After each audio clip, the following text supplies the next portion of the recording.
पाप में तिन्हें बिलूकत हान। जो मेरी शरण में आ गया, मैं हर हाल में उसको नहीं त्यागता, चाहे कोई भी स्थिति हो, कोई भी परिस्थिति हो।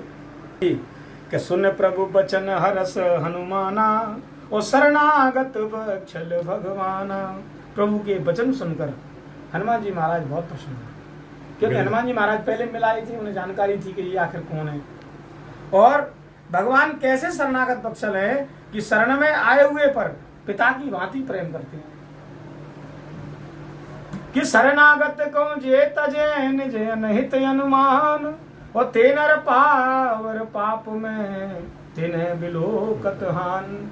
फिर प्रभु ने कहा कि जो मनुष्य अपने अहित का अनुमान करके शरण में आए हुए का त्याग कर देते हैं, वे पावर क्षुद्र हैं, पापमय हैं, उन्हें देखने में भी हानि यानी पाप लगता है। इसलिए ये भगवान ने सबके लिए ये बात कही है।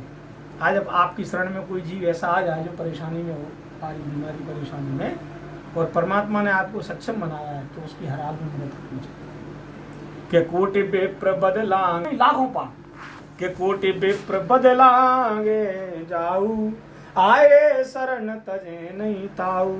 जिसे करोड़ों ब्राह्मणों की हत्या लगी हो, शरण में आने पर मैं उसे भी नहीं त्यागा। कि सन्मुख होए जीव मोए जबहि, जन्म कोटि अघनासे तबहि। जो जीव मेरी शरणागत हो जाता है, जन्म जन्मांतर का पाप उसका तत्क्षण नष्ट हो जाता है। कि पापवंत कर सहज सुभाऊ, भजन मोर तेई भाव न काऊ। पापी का यह सहज स्वभाव होता है कि मेरा भजन उसे कभी भी नहीं सुहाता।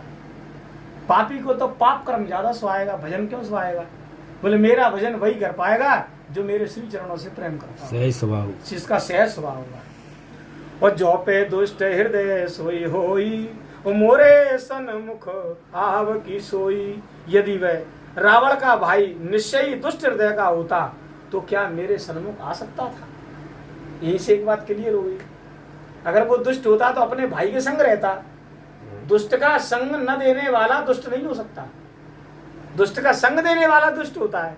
और दुष्ट का संग जिसने त्याग दिया, इसका मतलब वो सज्जन है, वो दुष्ट नहीं है। ये भगवान की समझ है, ये अपन लोगों पर भी लागू है, और ये सब पे लागू होती है। फिर भगवान कह रहे हैं कि निर्मल मन जन सो मोहे पावा, ओ मोहे कपट छल छिद्र न भावा।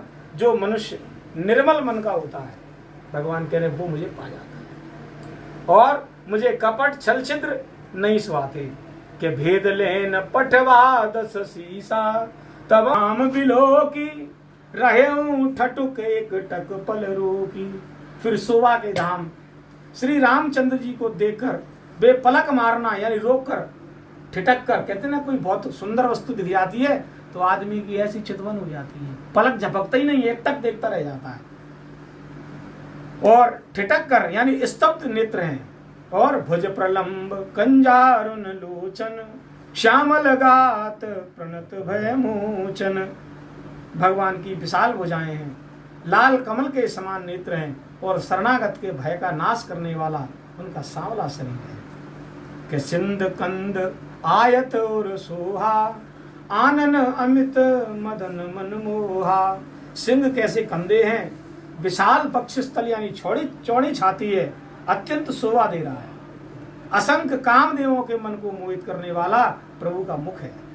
कि नयन नीर पुलकित अति गाता, मन धरि धीर कही मृदु बाता। और भगवान के स्वरूप को देखकर विभीषण जी का हृदय गदगद हो गया, आंखों में से अश्रुपात होने लगा।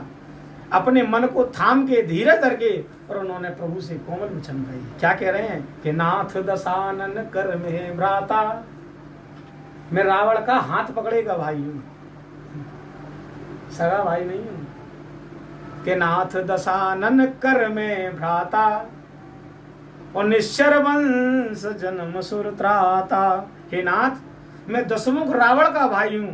हे देवताओं के रक्षक, मेरा जन्म राक्षस कुल में हुआ है। कि सहज पाप प्रियतामस देहा, जथा उलू